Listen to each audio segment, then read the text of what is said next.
كن سعيدا كن فريدا عش بفخر في الحياة، لا تبالي فالمعالي بالتحدي لا سواه. كن سعيدا كن فريدا عش بفخر في الحياة، لا تبالي فالمعالي بالتحدي لا سواه، بالتحدي لا سواه. حرر النفس ولا تحيا هباء، يا ربيعا أنت والعطر الرداء. حرر النفس ولا تحيا هباء، يا ربيعا أنت والعطر الرداء. خذ قرارا وانطلق لا تنتظر، ليس كل الناس أهل للعلاء. خذ قرارا وانطلق لا تنتظر، ليس كل الناس أهل للعلاء، ليس كل الناس أهل للعلاء. كن سعيدا كن فريدا عش بفخر في الحياة، لا تبالي فالمعالي بالتحدي لا سواه. كن سعيدا كن فريدا عش بفخر في الحياة، لا تبالي فالمعالي بالتحدي لا سواه، بالتحدي لا سواه. ذلك الدهر الذي ترضى به، هل يراك الكون من صناعه؟ ذلك الدهر الذي ترضى به، هل يراك الكون من صناعه؟ ودع الأحلام يا فارسنا، كن بهذا العصر من أعلامه. ودع الأحلام يا فارسنا، كن بهذا العصر من أعلامه، كن بهذا العصر من أعلامه. كن سعيدا كن فريدا عش بفخر في الحياة، لا تبالي فالمعالي بالتحدي لا سواه. كن سعيدا كن فريدا عش بفخر في الحياة، لا تبالي فالمعالي بالتحدي لا سواه، بالتحدي لا سواه. إنما المشتاق للمجد التليد لن تراه مستكينا كالعبيد. إنما المشتاق للمجد التليد لن تراه مستكينا كالعبيد. إنه ليث البرايا ثابت يمتطي العزة بعزم من حديد. إنه ليث البرايا ثابت يمتطي العزة بعزم من حديد، يمتطي العزة بعزم من حديد. كن سعيدا كن فريدا عش بفخر في الحياة، لا تبالي فالمعالي بالتحدي لا سواه. كن سعيدا كن فريدا عش بفخر في الحياة، لا تبالي فالمعالي بالتحدي لا سواه، بالتحدي لا سواه.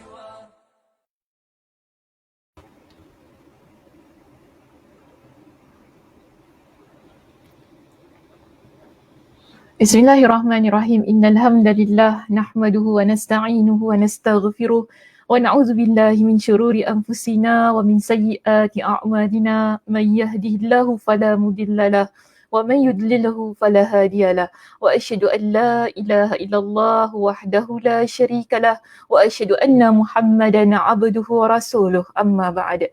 Rabbi shrah li sadri wa yassir li amri wahlul 'uqdatam min lisani yafqahu qawli. Rabbi zidni ilma warzuqni fahma. Allahumma inna nas'aluka ilman nafi'a wa rizqan tayyiba wa amalan mutaqabbala.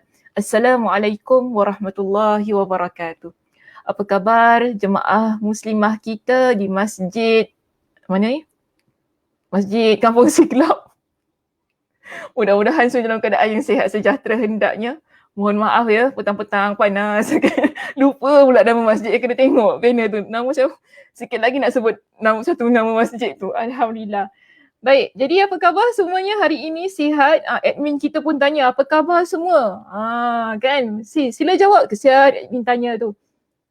Jawab soalan je. Sila minum air dulu. Ya, sila minum air dulu. Dah minum air dah tadi admin, Ustazah. Siapa bersama dengan Ustazah pada petang ini? Alhamdulillah kita ada bersama dengan jemaah-jemaah kita yang setia kan, Kak Noh. Dia yang pertama sekali saya nampak masuk, standby betul dia ya, Masya Allah, tabarakallah. Siap-siap pertama sekali, Assalamualaikum Ustazah. Masya Allah Kak Noh kita. Kita ada siapa? Oh, Kak Som juga ada. Kak Zah. Kak Zah pun ada dengan kita, Alhamdulillah. Kak Ramla, Kak Aisyah, Alhamdulillah ya.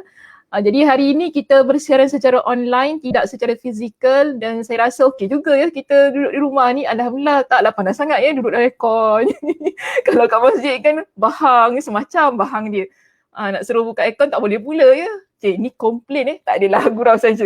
Okey, baik Muslimah, pada petang ini kita nak sambung perbincangan kitab kita. Perbincangan kitab apa? Nanti tanya pula. Ad-Da'wa. Okey, Ad-Da'wa, kitab kita yang ini, kita sudah berada di muka surat yang keberapa? Saya nak tengoklah komen daripada jemaah. Boleh? Kak Som, kita di muka surat yang keberapa Kak Som? Ataupun Kak Noh, kalau Kak Noh ada kitab ni lah. Kak Zah kan? Sila catatkan di ruangan komen, saya nak lihat. Muka surat yang keberapa kita nak masuk pada petang ini. Saya asyik pagi je pada petang ini. Ya, Fida beri Ustazah muka surat berapa? 140. Okey, 140. Tajuk apa sayang? Tajuk apa? Kita tajuk yang keberapa? Sebab muka surat saya berbeza ya dengan muka surat jemaah. Jemaah muslimah kita, kerana cetakan muslimah kita semua cetakan yang baru. Jadi boleh confirmkan Ustazah tajuk yang apa? Muka surat 140 tu. Mungkin Fida boleh letakkan di situ tajuk apanya Fida? Page, yes. Okay.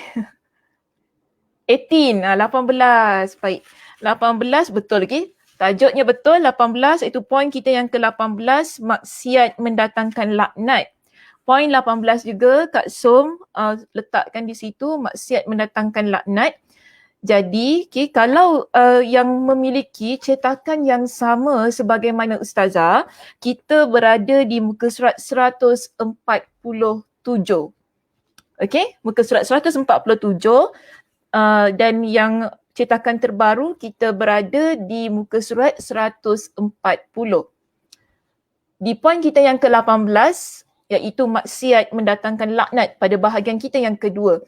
Sebab pada minggu lepas ya, ketika kita kuliah di masjid, kita ada membincangkanlah poin yang pertama untuk topik ini yang saya buka sikit terlebih dahulu pada poin yang pertama. Kita bincang apa pada poin yang pertama? Kak Som ingat Kak Som, poin apa kita bincangkan untuk poin yang pertama itu tentang apa? Ataupun Kak Zah ingat? Kak Zah senyap je, tak nampak jawapan dia. Kak Noh ingat tak Kak Noh? Kita bincang tentang apa? Poin yang pertama. Saya tunggu ya jawapan daripada muslimah semuanya. Tengah fikir ke? Kak Nisa dengan kita hari ni, Alhamdulillah. Oh, senyap je semua? Wanita yang membuat tattoo. Okey, lagi. Tattoo, sambung rambut. Okey, baik, lagi jawapan yang lain. Mungkin saya boleh minta admin paparkan. Admin tu dah jawab kening, okey. Mungkin minta bantuan admin untuk bantu Ustazah paparkan jawapan-jawapan diberikan oleh jemaah kita. Okey, Fida jawab di situ. Tattoo, sambung rambut. Sambung rambut tu apa maksudnya Fida? Admin jawab sekali, kening. Kening. Kenapa dengan kening tu? Kesian kening tu tiba-tiba. Saya kat luar Ustazah, on the way balik. Allah, ini masalahnya kuliah online ni. Duduk kat luar. Baik. Tattoo sambung rambut. Okey, apa maksud sambung rambut? Nabi SAW melaknat wanita yang membuat tattoo, sambung rambut, cabut bulu kening dan merenggangkan gigi, hilangkan bulu-bulu wajah, mengikir gigi, cukur kening. Ni semua yang biasa-biasa orang perempuan lakukannya. Tapi ada persoalan daripada jemaah ya setelah selesai kuliah, ada tanya Ustazah, adakah hal-hal ini yang poin pertama kan Nabi sebut tentang wanita yang melakukan perkara yang dilaknat. Ya betul Fida, terima kasih. Rambut palsu. Memakai rambut palsu al-wasila, cukur kening an-namisa, kikir gigi. Baik, jadi ada yang tanya Ustazah, adakah itu untuk wanita sahaja? Kalau orang lelaki boleh ke tidak? Di sini betul lah hadisnya menyentuh tentang pelakuan-pelakuan yang biasa dilakukan oleh para wanita, namun hukumnya tetap kita aplikasikan untuk lelaki juga. Bukan hanya untuk perempuan. So kalau lelaki buat tattoo, boleh? Tak boleh lah. Sebagaimana yang Nabi SAW juga pesan kepada para wanita. Ya, jangan buat tattoo, jangan minta dibuatkan. Itu adalah perkara yang sama juga kepada kaum lelaki. Baik, jadi hari ini kita masuk kepada poin kita yang kedua. Poin kita yang kedua apa? Saya tak ingat. Kejap ya. Susuk, Kak Nisa. Kak Nisa, saya tak bincang tentang susuk sayang. Belum lagi masuk ya. Belum masuk lagi. Susuk, tu macam mana? Dia cecek tangan sana, dia cecek tangan sini ya. Okey. Baik, kita lihat di sini. Poin kita yang kedua untuk perbincangan maksiat mendatangkan laknat. Halaman 147. Ada satu poin. Maksud laknat. Ustazah nak terangkan dulu maksud laknat. Sebab ada juga tanya Ustazah, apa maksudnya bila Nabi kata Allah laknat? Apa maksudnya bila kita baca satu hadis tu dikatakan bahawa Allah laknat orang yang melakukan perbuatan-perbuatan ini.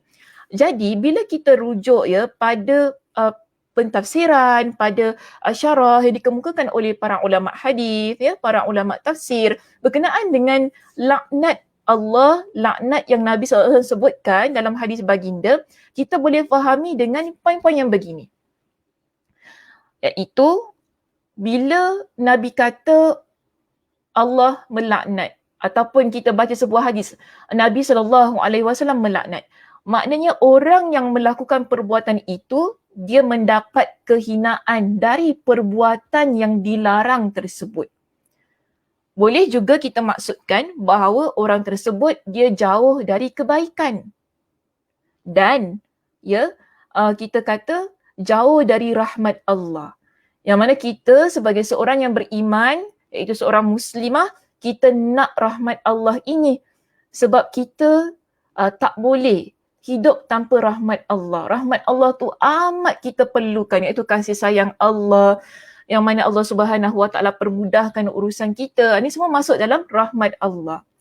Dan bila kita kata perbuatan itu adalah perbuatan yang mendapat laknat, para ulama mengkategorikan ia sebagai perkara-perkara yang dimasukkan sebagai dosa yang disebut sebagai dosa-dosa besar. Okey, dosa-dosa besar. Jadi perbuatan-perbuatan ini yang dikatakan sebagai melaknat itu, ia adalah perbuatan-perbuatan yang disebut mendapat dikategorikan sebagai dosa besar. Maaf, sebab saya tengah terpandang satu buku kat belakang ini. Jadi muslimah semua, bolehlah kalau sekiranya nak rujuk, di sini ini kitab yang besar lah, bahawa Imam Az-Zahabi ada menyusun sebuah kitab yang bertajuk Al-Kabair. Dalam bahasa Arabnya dipanggil sebagai Al-Kabair. Jadi dalam kitab ini, Imam Az-Zahabi beliau menjelaskan kepada kita, menyenaraikan kepada kita tentang dosa-dosa besar yang disebut oleh Nabi SAW, disebut dalam Al-Quranul Karim. Jadi ada banyak sebenarnya. Bukan yang dalam kitab kita ini sahaja, tetapi dalam kitab ini menyenaraikan lebih daripada satu, maknanya ada banyak. Sebab tu dia kumpulkan, dia compilekan jadi sebuah kitab. Jadi kitabnya Masya Allah Tabarakallah lah. Saya sebenarnya ada juga cita-cita kan untuk buka kuliah lah guna kitab ni, tapi belum lagi berkesempatan lah. Mudah-mudahan satu hari, mudah-mudahan untuk kita bincangkan kitabnya. Masya Allah, sebab kitab ni adalah kitab yang baik sekali sebagai peringatan untuk diri kita agar usaha seboleh mana untuk menjauhkan diri kita daripada perbuatan-perbuatan dosa. Baik, seterusnya kita masuk kepada perbincangan kita yang kedua. Okey, perbincangan kita yang kedua menyentuh tentang satu lagi perbuatan laknat, perbuatan yang mendapat laknat, terbalik-balik. Perbuatan yang mendapat laknat iaitu orang yang memakan riba, memberi makan dengannya, yang mencatatnya, dan kedua saksi yang menyaksikan lah, kalau kita panggil sebagai guarantor lah begitu ya. Jadi di sini sebab dalam kitab kita tidak mendatangkan kepada kita dengan dalil. Jadi dalam kitab kita hanya menyenaraikan sahaja dosa-dosa yang mendapat laknat itu tadi. Maka saya rasa cantik jika sekiranya perbahasan ini saya datangkan dengan dalilnya, jadi kita mantap. Bila kita baca tu kita mantap, kita tahu oh ini rupanya dalil yang dimaksudkan lah, yang mana Imam Ibnul Qayyim Al-Jauziyah ambil dan letakkan ia sebagai maksiat yang mendatangkan laknat. Jadi yang kedua tadi kan poinnya, kita dapati bahawa dalilnya berada di dalam kitab Sahih Muslim. Imam Muslim meriwayatkan sebuah hadis dari Jabir, an Jabirin qala la'ana Rasulullah sallallahu alaihi wasallam akilar riba wa mu'kilahu wa katibahu wa syahidaihi. Dari Jabir, dia berkata, jadi Jabir ni seorang sahabat Nabi, dia kata apa? Jabir radhiyallahu an, Rasulullah sallallahu alaihi wasallam baginda melaknat pemakan riba, orang yang menyuruh makan riba, jurutulisnya kan yang menulis tentang riba inilah, dan saksi-saksinya. Kalau dalam kita punya hadis di sini, lebih tepat syahidaihi, dua orang saksi lah. Saya pun lupa nak tukar terjemahan tu.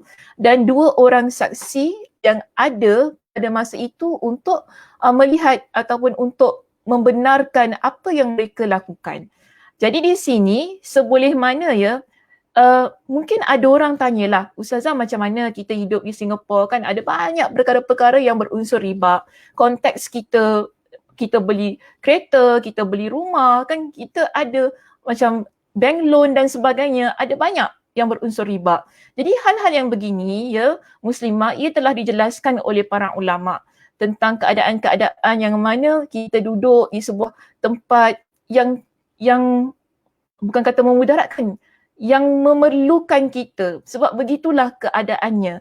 Tetapi kena ingat, hanya pada sesuatu yang kita terpaksa sahaja. Contoh rumah. Okey, contoh rumah. So dalam keadaan yang sedemikian, banyak juga pendapat di kalangan para ulama yang kata boleh. Jadi lihat kepada keadaan lah. Namun kalau ada beberapa keadaan yang tak seharusnya kita ambil riba kan, contoh kita hutang dan sebagainya, ini perkara-perkara yang perlu dielakkan. Contoh saya kata apa, kita beli barang secara hutang, ada interest. Hati-hati hati-hati. Di situ ada masuknya hal-hal yang berkaitan dengan riba. Walaupun saya kata tak semualah, tapi kebanyakan jual beli yang kata kita ambil dulu kan, bayar kemudian, kita kan ambil dulu bayar kemudian ataupun bayar bulan-bulan, lihat dulu bagaimana agreementnya, kan apa yang disebutkan. Selalunya kebiasaannya ada interest. Jadi dalam hal yang begini, kita tak perlu, betul tak? So kalau dalam hal yang begitu kita tetap juga melibatkan diri kita dalam keadaan riba tu tadi, barulah masuk pada hadis ini. Okay, jadi keadaan tu perlu difahami lah. Ada beberapa keadaan yang kita terpaksa, yang dianggap sebagai keperluan lantaran kita duduk di satu tempat yang begitu situasinya. Kalau tak nanti terpaksa duduk bawah jembatan, okay, terpaksa duduk bawah jembatan kan, itu sudah memudaratkan. Maka dalam keadaan sedemikian, nak buat bagaimanalah mudah-mudahan Allah Subhanahu Wa Taala mengampuni kita, tapi keadaannya memerlukan. Namun ada banyak keadaan-keadaan lain yang kita tak perlu melibatkan diri kita dalam riba. Contohnya jual beli tadi tu kan, yang ada interest dan sebagainya, jangan. Jangan libatkan. So senang macam ni lah. Bila kita ada duit, kita beli. Tak ada duit, sudah. Saya lebih suka kalau ikut kepada saya secara personally, saya lebih suka beli satu barang secara cash. Okay, kumpul duit dulu, dah ada duitnya, baru beli, bayar semua, selesai, senang. Tak perlu nak fikir-fikir lagi. Ia lebih selamat bagi saya lah, lebih selamatkan saya agar saya tak termasuk pada ancaman-ancaman yang Nabi SAW sebutkan. Namun beberapa keadaan yang mana kita tak boleh buat begitu kan, contoh beli rumah, mungkin orang kata saya perlukan sangat kereta, kalau tak ada susah. Yang kita tak boleh nak buat apa di sini, mudah-mudahan Allah SWT maafkan kita. Okey, saya harap faham ya hal yang sedemikian. Baik, seterusnya kita masuk kepada poin kita yang ketiga. Poin kita yang ketiga apa dia? Ini poin ini. Dia Nabi kata di sini ya. Poin kita yang ketiga, al-muhallil dan juga al-muhallal lahu. Nabi SAW menyebutkan begini. Bukan Nabi lah. Di sini ada di kalangan sahabat yang meriwayatkannya. Dia kata, la'ana Rasulullah SAW al-muhallila wal-muhallala lahu. Rasulullah SAW melaknat al-muhallil dan al-muhallallah. Apakah yang dimaksudkan dengan al-muhallil dan al-muhallallahu? Baik, jika kita lihat di footnote, nota kaki dalam buku kita, ya, ada dijelaskan. Jika Ustazah di muka surat 147, di bawah itu kita ada nota kaki nombornya 64, nombor 64. Imam di sini, pentahqiq di sini iaitu yang editor lah, dia jelaskan kepada kita, al-muhallil maksudnya ialah lelaki suruhan yang disuruh menikahi wanita yang telah ditalak 3 oleh suaminya. Biasa dengar kan? Orang Melayu kita panggil apa? Sila letakkan jawapan di situ. Kalau kita di kalangan orang Melayu, kita guna satu istilah tu untuk orang yang begini. Seorang lelaki yang disuruh menikahi wanita yang telah ditalak 3 oleh suaminya. Untuk kemudian menceraikannya agar dapat dinikahi kembali oleh bekas suaminya tadi. Baik. Laju betul orang jawabnya. Cina buta. Kau Cina tak bersalah. Cina tak bersalah. Kesian, ramai orang tanya juga, ya, kenapa letak nama ni? Wallahualam lah, Ustazah pun tak tahulah. Ya, dulu adalah orang tanya, Ustazah kenapa letak nama Cina buta ni, Ustazah? Wallahualam, saya pun tak tahulah istilah itu mana datangnya. Mungkin mak-mak kita yang senior, mereka tahu daripada mana asal-usul perkataan ini. Wallahualam bissawab. Tapi itulah, ya, di kalangan orang Melayu kita panggil lelaki ini sebagai Cina buta. Orang kata Pak Sanggup ni, Pak Sanggup. Jadi di sini hadisnya Nabi melaknat orang yang mengambil tugas begini. Sebab perkara itu tidak dibenarkan. Lainlah memang kita kahwin dengan wanita itu, kemudian kita kata jodohnya tak panjang, kita pun bercerai dengan wanita yang telah ditalak 3 oleh suaminya, kemudian akhirnya suaminya yang pertama nikah balik. Maknanya di situ bukan kita plan. Ya, bukan kita plan antara dia dan bekas suaminya. Sebab begini, kalau tadi kan al-muhallil, ya, al-muhallil maknanya lelaki yang mengahwini wanita yang telah ditalak 3 oleh suaminya, kemudian dia akan ceraikan wanita itu, lalu akhirnya bekas suaminya akan menikahinya semula. Jadi al-muhallallahu itu disebutkan begini kepada kita, adalah orang yang meminta kepada al-muhallil untuk melakukan pekerjaan di atas. Kebiasaannya bekas suami itu tadilah, mungkin dia suruh member yang kau boleh tak kahwin dengan bekas isteri aku ni kan. Lepas tu kau ceraikan dia lah, aku nak kahwin balik dengan dia. Ni ada perjanjian, ada persetujuan, mungkin melibatkan pembayaran dan sebagainya, maka hal yang sedemikian tidak dibenarkan. Sebab nanti boleh-boleh orang sesuka hati, dia punya hikmah begini ya muslimah, mungkin nanti kalau benda ini dibiarkan ataupun tidak mendapat laknat itu, orang boleh sesuka hati menjatuhkan talak 3 kepada isteri mereka. Sedangkan talak ini memang benda yang boleh, cuma kita kena berhati-hati. Ya, berhati-hati. Tak boleh sebarangan. So kita akan kata, tak apa, nanti boleh suruh orang lain kahwin dengan dia, kemudian aku kahwin balik dengan dia bila dah ceraikan. Mungkin ramai orang akan melakukan perbuatan ini. Jadi bila Nabi SAW larang, hal itu akan mendapat perhatian kita lebih berhati-hati.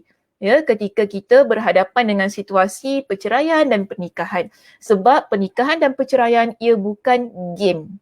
Ya, ia bukan permainan yang kita sesuka hati, boleh kahwin dengan anak orang, lepas tu kita ceraikan, ya. Lepas tu kawan kahwin balik. Ni bukan begitu. Pernikahan dalam agama kita bukan sedemikian. Ia bukan permainan tetapi ia adalah sesuatu amanah yang perlu kita faham ada tanggungjawabnya yang nanti kelak di akhirat Allah Subhanahu Wa Taala akan persoalkan. Jadi tak boleh dibuat main dengan dua perkara ini, iaitu al-muhallil dan al-muhallal lahu. Baik, seterusnya kita ada poin yang keempat ya di situ, iaitu diletakkan di kitab kita ini pencuri. Apa dalilnya? Di sini saya datangkan dalilnya begini ya. Dalil daripada hadis riwayat Imam Al-Bukhari. Nabi SAW bersabda, la'anallahu sariqa yasriqul baydata fatuqta'u yaduhu wa yasriqul habla fatuqta'u yaduhu. Allah melaknat si pencuri telur sehingga tangannya dipotong, dan Allah melaknat si pencuri tali hingga dipotong tangannya. Jadi di sinilah yang menunjukkan bahawa perbuatan mencuri itu adalah perbuatan yang mendapat laknat dari Allah Subhanahu Wa Taala. Baik, kalau kita lihat ya pada hadis ini, Ustazah, curi telur kot dengan curi tali takkanlah kena potong tangan. Sebab kita tahu dalam agama kita ni tak semua barang yang kita curi itu akan kena potong tangan. Dia kena lihat kepada kadar dan nilainya yang telah ditetapkan oleh para ulama ya tentang bila masanya sesuatu perbuatan mencuri perlu dipotong tangan. Tapi kalau hanya sekadar sebiji telur ataupun seutas tali itu, ya tak mungkinlah ya perlu dipotong tangan untuk orang yang begini walaupun dia mencuri. Kerana apa begini? Ketika kita merujuk kepada perbincangan yang dikemukakan oleh para ulama hadis tentang apakah yang dimaksudkan oleh Nabi SAW di sini dengan memotong tangan itu tadi. Adakah betul-betul nak potong tangan? Macam mana? Jadi, kita rujuk pada syarah yang telah ditampilkan oleh Imam Ibn Hajar Al-Asqalani di dalam kitabnya. Imam Ibn Hajar Al-Asqalani dalam kitab itu, dia memberikan penjelasan yang mana beliau petik daripada Al-Khattabi. Jadi Al-Khattabi dijelaskan begini ya, maksud daripada hadis ini. Dia kata apa? Wa inna ma wajhul hadis wa ta'wil azzamus sarqah. Maksudnya ialah dia kata sebenarnya yang nak dimaksudkan daripada hadis ini ialah untuk menunjukkan perbuatan mencuri adalah perbuatan yang mendapat kejian. Ya, perbuatan yang tidak diberikanlah, yang dilarang, yang dilarang.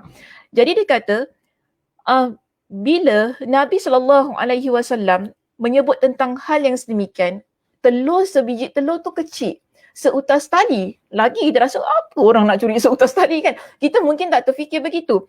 Jadi dia kata maknanya Nabi nak kata pada kita, tak kira kita curi apa pun, sama ada ia adalah banyak atau sedikit, nilainya kecil ataupun nilainya besar, perbuatan mencuri tetap perbuatan yang dilarang dan diharamkan dalam agama kita.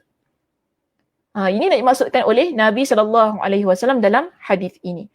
Jadi dia kata, lagi kan dijelaskan kepada kita, seolah-olah ka'annahu yaqul, seolah-olah Nabi SAW ingin menjelaskan kepada kita bahawa mencuri itu dia adalah sesuatu perkara yang mungkin nanti kalau kita biarkan.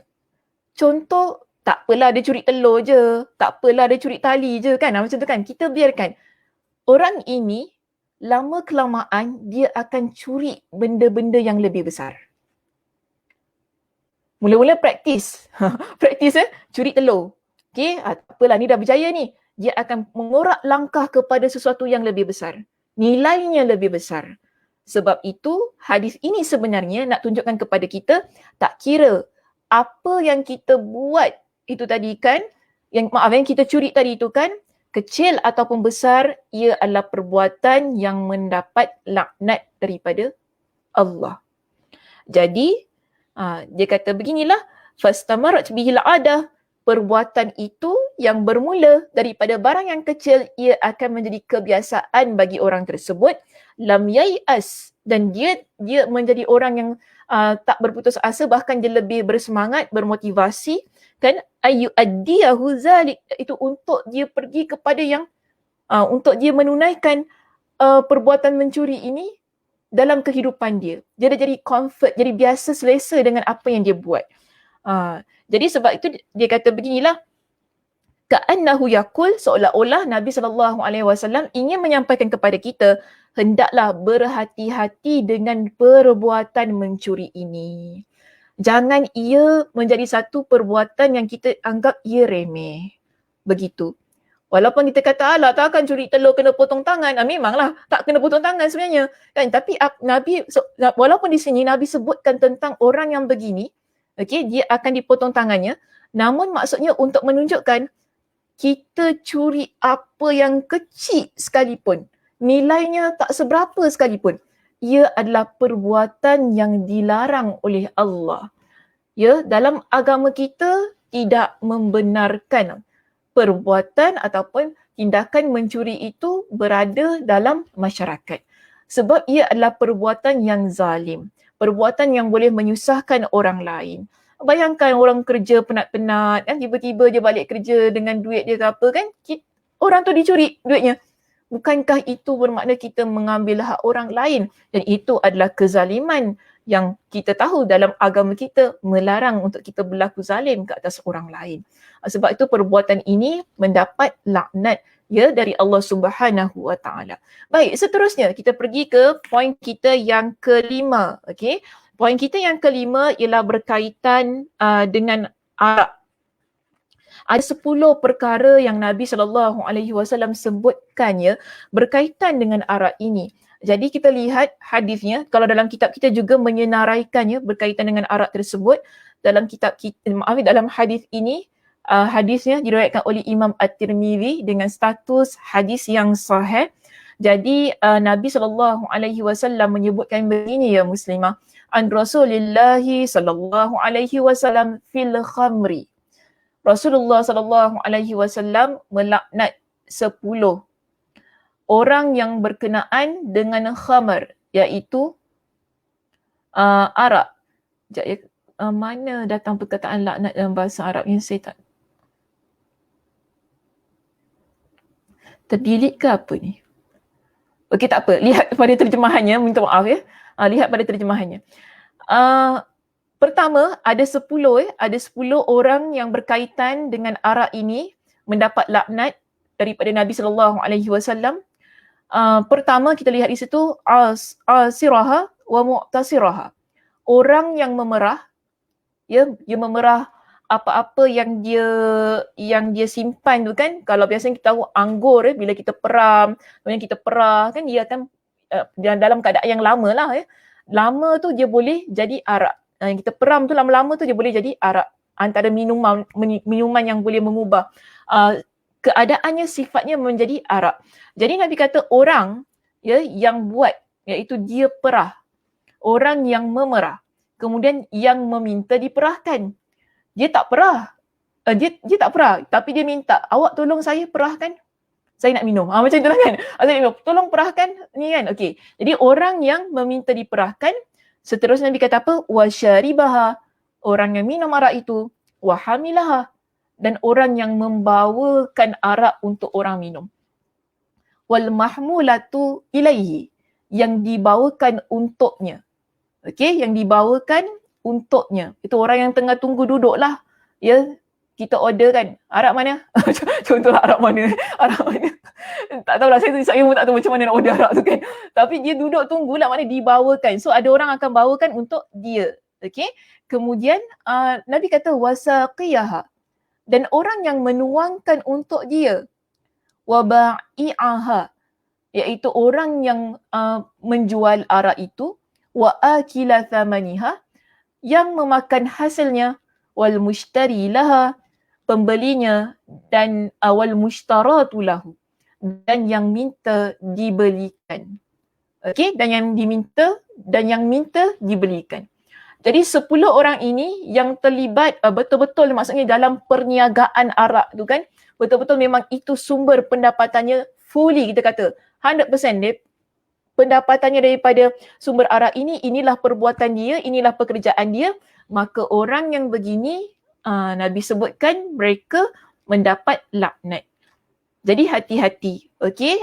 Jangan kita melibatkan diri kita pada pekerjaan-pekerjaan yang boleh masuk pada laknat Nabi SAW itu tadi.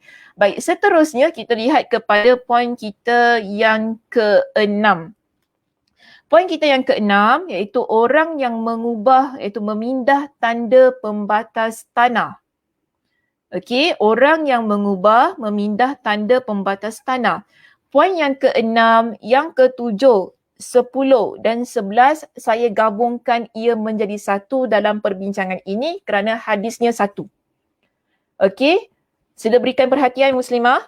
Poin kita yang ke-6, yang ke-7, 10 dan juga 11, ya, saya cantumkan ia menjadi satu perbincangan kerana dalilnya dicantumkan disatukan. Iaitu poin kita yang ke-6, orang yang mengubah ataupun memindah tanda pembatas tanah. 7, orang yang melaknat kedua orang tuanya. 10, orang yang menyembelih untuk selain Allah.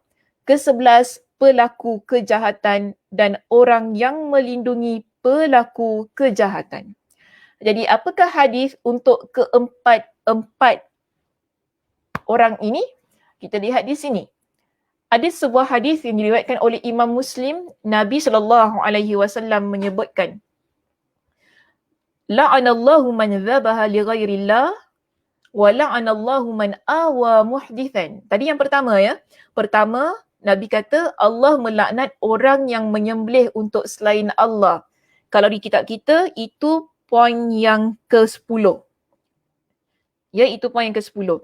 Kemudian dalam di skrin kita ni, wala anallahu man awa muhdithan.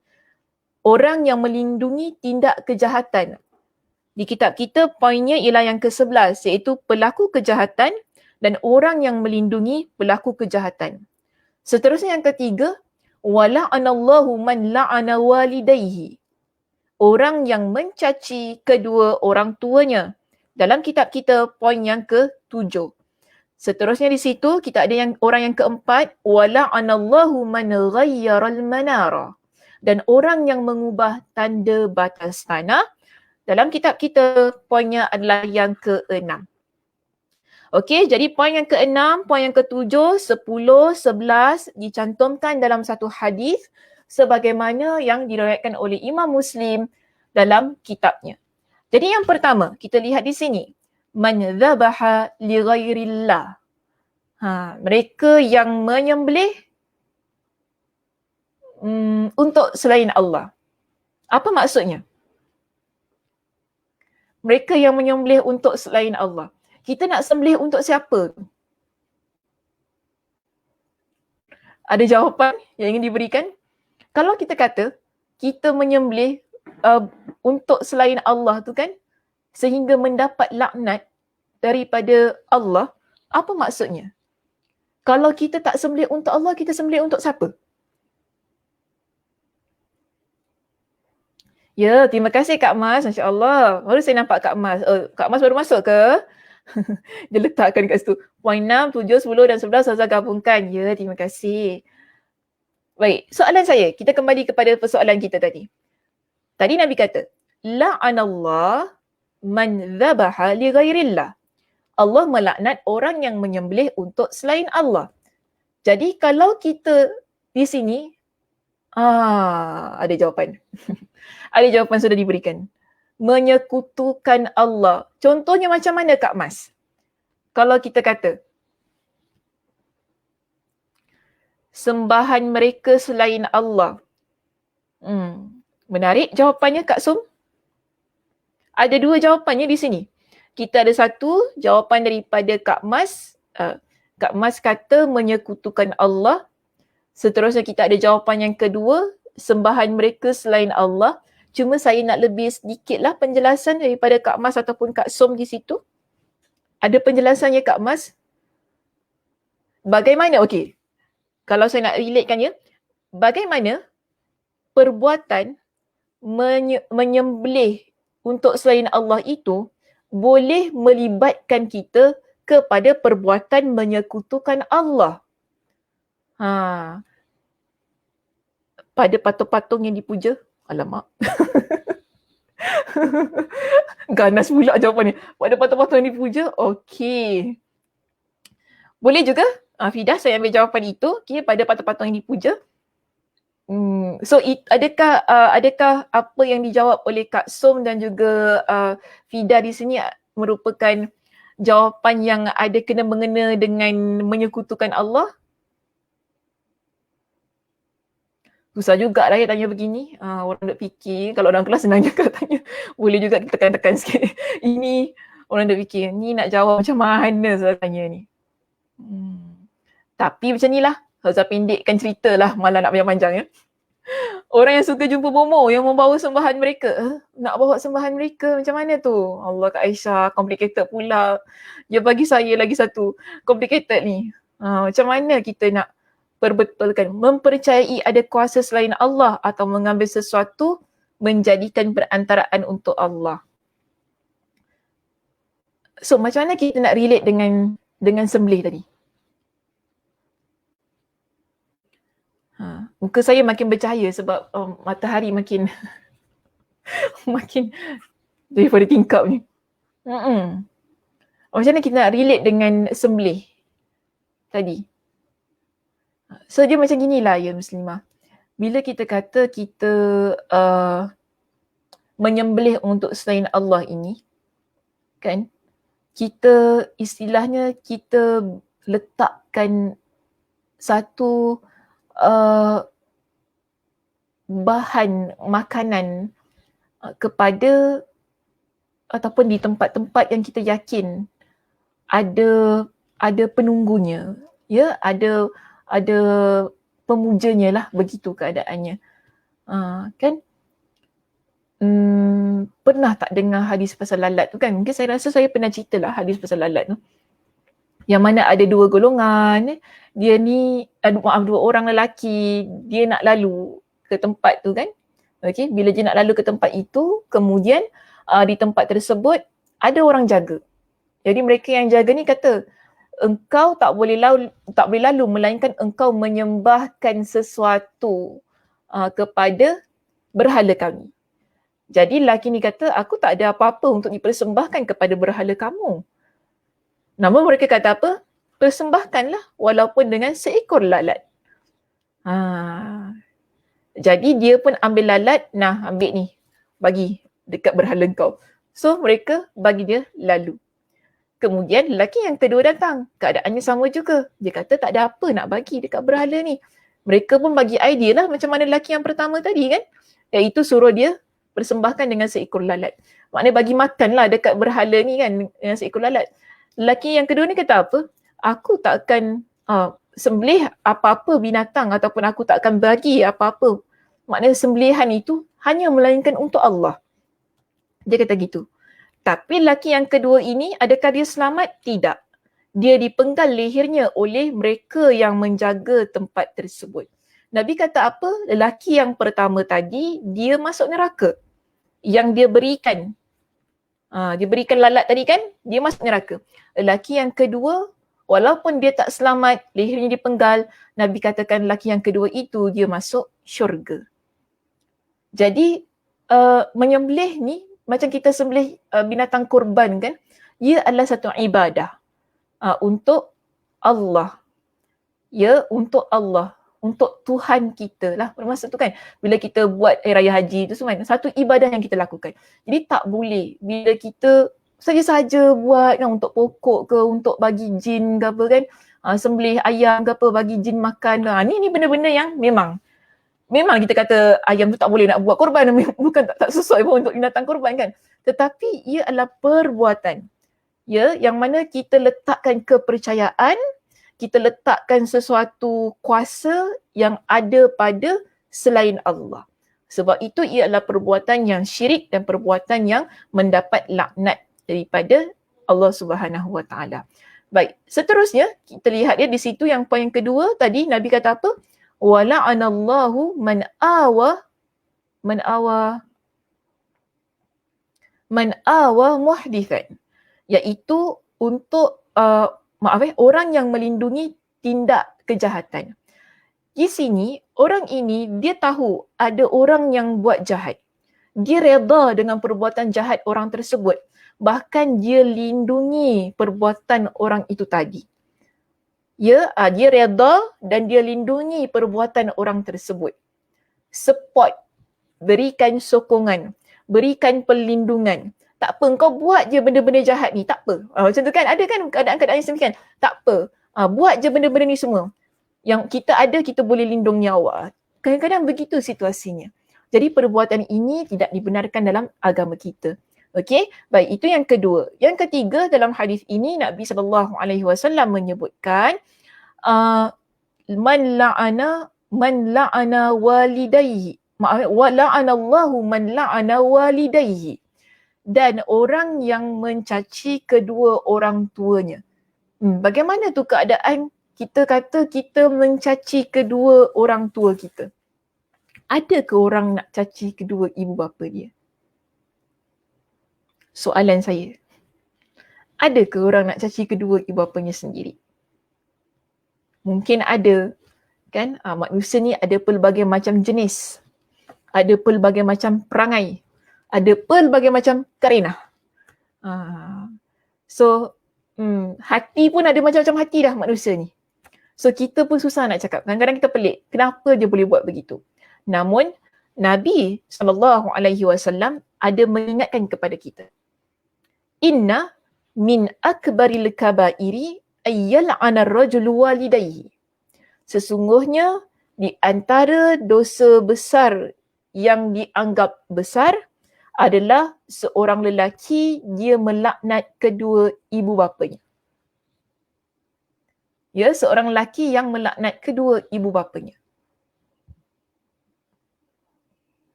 Dan ada di kalangan mereka yang bertanya kepada Nabi, Ya Rasulullah, wa kaifa yal'anur rajul? Wahai Rasulullah, bagaimana seorang lelaki dia boleh melaknat wa kaifa yal'anur rajulu walidayhi? Tak habis baca dia perkataannya. Wahai Rasulullah, bagaimana seorang lelaki dia boleh melaknat kedua ibu bapanya? Jadi Nabi terangkan kepada kita dengan satu situasi. Sebab kita memang kebanyakan dari kita lah, saya kata muslimah, kita ni tak mungkin akan mencela, mencaci maki kedua ibu bapa kita. Kalau orang yang ada agama ni lah tak mungkin dia akan buat begitu. Yang betul-betul faham agama ni, dia tak mungkin buat sedemikian. Tapi mungkin di sana ada keadaan-keadaan yang menyebabkan boleh berlaku cacian terhadap kedua ibu bapa kita. Jadi Nabi pun jawab soalan lelaki tadi.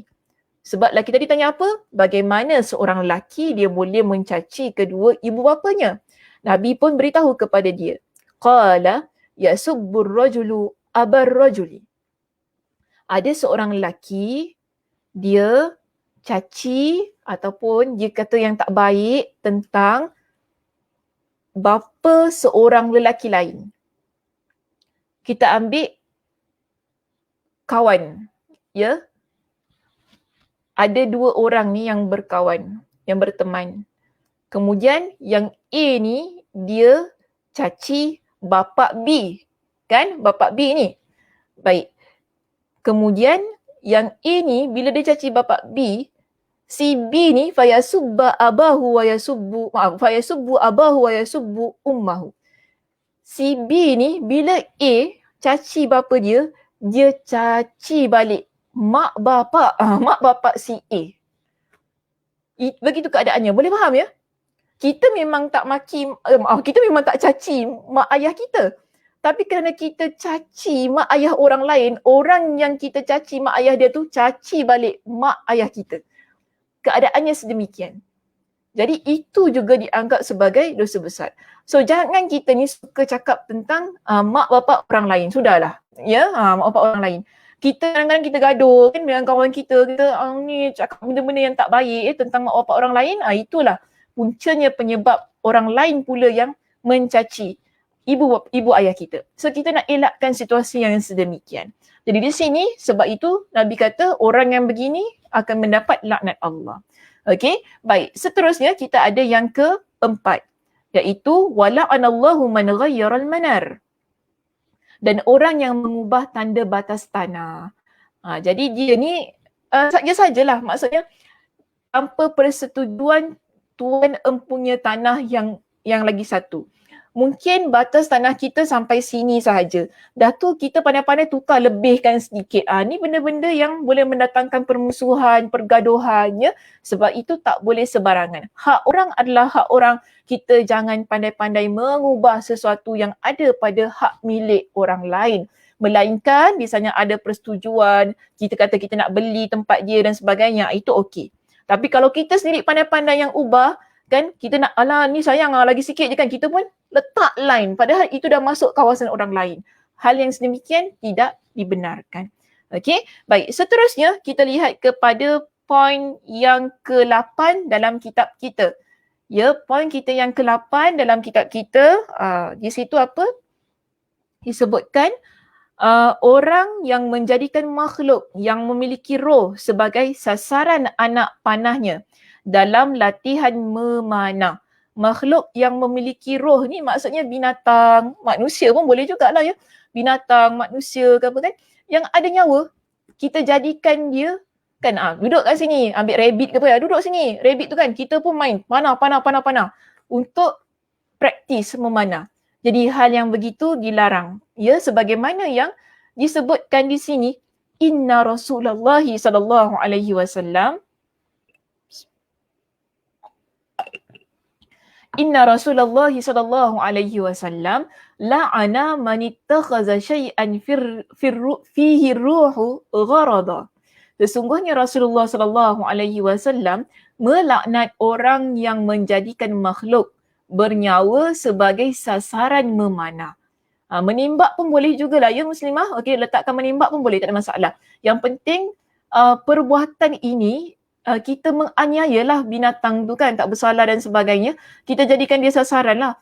Benda tu untuk kita panah. Belajar memanah ni, menembak ni okey saja, tapi janganlah kita letakkan benda-benda yang bernyawa ni, contohnya binatang ke manusia ke apa kan, sebagai satu permainan lah, sebab nyawa. Nyawa ni tak boleh untuk kita buat main-main. Jadi sebab itu di sini disebutkan tentang laknat. Kerana ada berlaku pada masa itu, seorang sahabat ini je nampak ya, ada orang mereka ni pelihara burung. Jadi burung itu dibuat sebagai bahan untuk mereka main-mainlah memanah ni. Kalau tak kena, kan dia akan keluarkan burung ini, dia akan keluarkan, okey, siapa yang tak berjaya untuk memanah burung tersebut, dia perlu bayar kepada tuannya. Dia buat game lah begitu kan, main-main sedemikian. Jadi sahabat ni tanya, siapa yang buat pekerjaan yang begini? Lalu dia datangkan hadis ini. Dia kata Nabi laknat orang yang ambil sesuatu, kemudian dijadikan sasaran untuk permainan ataupun untuk dia melatih memanah dan sebagainya. Jadi sebab itulah hadirnya hadis ini untuk menjadi peringatan kepada kita bahawa perbuatan itu adalah perbuatan yang menganiaya, menzalimi makhluk-makhluk yang hidup. Baik, seterusnya ya, kita lihat pada poin kita yang terakhir pada petang ini. Kita ada poin yang mana? Yang ke-9 di situ. Ingat tadi ya, poin kita yang ke-6, ke-7, 10 dan 11 kita dah masukkan tadi pada sebuah hadis. Kemudian kita tinggal poin yang ke-8. Ya, tadi saya dah sebutkan pada perbincangan ini, dan saya nak masuk yang nombor 9 adalah perbincangan yang terakhir untuk kita pada petang ini. Baik, apakah ia? Kita lihat di situ. Dikatakan bahawa lelaki yang bertingkah seperti wanita dan wanita yang bertingkah seperti lelaki. Apa hadisnya? Hadis yang diriwayatkan oleh Imam Al-Bukhari. Nabi sebutkan, seorang sahabat, la'anan Nabi sallallahu alaihi wasallam, ada seorang sahabat yang meriwayatkan hadis ini, disebut la'anan Nabi sallallahu alaihi wasallam al-mukhannathina minar rijal wal mutarajjilati minan nisa. Nabi SAW melaknat lelaki-lelaki yang menyerupai wanita dan wanita-wanita yang menyerupai lelaki. Okey, jadi orang perempuan pakai pakaian perempuan. Orang lelaki pakai pakaian lelaki. Jangan kita orang perempuan sibuk-sibuk nak pakai pakaian orang lelaki. Dia tak sesuai. Bahkan itu adalah perbuatan yang menyerupai kaum lelaki, ia perlu dielakkan. Ya, kita sebenarnya dalam hal ini boleh usaha. Saya faham ada masalah-masalah, orang kata, habis Ustazah, Allah dah ciptakan dia lembut, Allah dah ciptakan dia keras. Betul, Allah ciptakan kita keras walaupun kita perempuan macam lelaki. Tetapi ini sebenarnya ujian yang Allah Subhanahu Wa Taala berikan kepada diri seseorang. Kita Allah uji dengan pelbagai macam ujian. So itu bahagian orang yang begini. Namun adakah kerana ujian tersebut menyebabkan dia perlu melanggar perintah Allah? Melanggar apa yang Nabi SAW sebutkan ia sebagai satu perkara yang mendapat laknat. Jadi hal ini bagi saya ginilah. Jika seseorang yang Allah Subhanahu Wa Taala berikan kepada dia dengan satu kecenderungan, dengan satu keinginan, sesuatu yang memang sedia kala itu adalah ujian, dan kalau dia dapat kawal, kalau dia berusaha, dia berusaha, pahalanya besar. Pahalanya begitu besar. Susah saya nak cakap tentang hal ini bimbang nanti dianggap sebagai melanggar hak asasi manusia. Cuma itulah, ini yang boleh saya sebutkan. Sebab agama kita melihat perkara ini adalah perkara yang serius. Jadi kita masing-masing ada pendapat, ada pendirian yang tersendirilah bagi saya. Cuma kalau lihat pada perspektif agama kita, sebenarnya tidak ada ruang untuk kita menghalalkan apa yang sedia haram. Ya, sebab kalau meninggal pun, yang lelaki itu tetap kita akan selenggarakan ia sebagai jenazah lelaki. Begitu juga yang perempuan. Kalau dia ubah jadi lelaki, tetap akan diselenggarakan jenazahnya sebagai seorang perempuan. Balik kepada asalnya. Sebab begitulah hukum hakam dalam agama kita. Sebab itu kalau ujiannya besar, pahalanya juga besar. Syurga Allah berikan kepada mereka yang berusaha untuk sabar dengan apa yang Allah takdirkan dalam hidup dia, berusaha untuk tetap menjalankan perintah Allah, taat kepada Allah, kekal dalam keadaannya. Kalau dia lelaki, walaupun dia lembut. Bukan Ustazah kata tak ada kawan, itu ada kawan-kawan yang lembut, tapi lelaki. Ada juga kawan-kawan perempuan yang kasar. Macam lelaki tapi dia perempuan lah, maknanya kita tak ubah, tak apa, dia memang begitu keadaannya. Kita sebenarnya lebih dihormati dalam keadaan-keadaan yang sedemikian. Ya Muslimah, okey, itu saja perbincangan kita untuk petang ini. Terima kasih di atas perhatiannya. Mudah-mudahan apa-apa yang kita bincangkan pada petang ini beserta dengan dalil-dalil yang saya bawakan tadi untuk menguatkan perbincangan yang terdapat dalam kitab kita menjadi satu panduan dalam kehidupan kita untuk kita menjadi seorang Muslimah yang lebih menjaga diri kita inilah, agar kita tidak mudah-mudah melibatkan diri kita kepada maksiat-maksiat yang mana Nabi dah sebutkan ia boleh mendatangkan laknat dalam kehidupan kita. Tapi tak bermakna kalau perbuatan itu tidak ada laknat, kita boleh mudah-mudah pula untuk lakukan. Bukan begitu.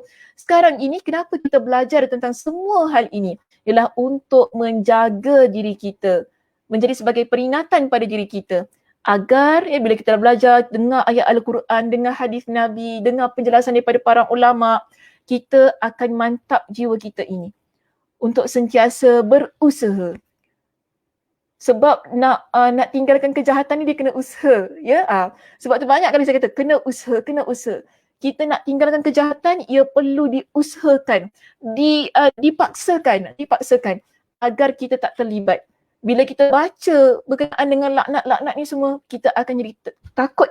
Kita akan tinggalkan mudah-mudahan dan kita tidak lakukan perkara tersebut. Ya, wallahu a'lam bisawab. Okey, baik, ada apa-apa? Oh, Fida tu Kak Rafida rupanya. Sorry lah Kak Rafida, saya tak tahu. Minta maaf ya. Saya tak tahu itu akaun Kak Rafida. Alah Kak Rafida, daripada tadi dah cakap. Dah hujung-hujung baru je bilang saya. Kak Rafida, ya Allah, Kak Rafida. Sorry ya Kak Rafida sebut Fida dari tadi. Okay. Alhamdulillah. Ya, ada apa-apa kalau mungkin nak tanya ke apa-apa? Ada soalan? Kita pun dah pukul 4 ni. Dah pukul 4. Alhamdulillah. Jazakillahu khaira kathira. Ya wa iyak ya. Di atas pencerahan ataupun pengisian perkongsian ilmu. Jazakillah khair doktor, seperti biasa padat dan mampat. Oh, ayat dia. Cantik penggunaan ayat tu Kak Mas. Padat dan mampat. Macam ketupat Kak Mas ya. Okey. Tak gurau je Kak Mas. Lama tak nampak Kak Mas. Nanti kalau dah sihat datang kuliah fizikal ya Kak Mas. Okey. Rindu Kak Mas nak jumpa dia. Rasanya kita tidak ada apa-apa yang ingin dipertanyakan. Terima kasih ya Muslimah di atas kehadiran semuanya di kuliah kita pada petang ini. Saya doakan mudah-mudahan Allah Subhanahu Wa Taala memberikan kepada kita dan juga saya mudah-mudahan juga ya dengan kesihatan untuk kita bertemu sekali lagi di minggu hadapan di waktu yang sama. Saya tutup kuliah kita pada petang ini dengan tasbih kafarah. Subhanakallahumma wa bihamdika asyhadu an la ilaha illa anta astaghfiruka wa atubu ilaik. Assalamualaikum warahmatullahi wabarakatuh.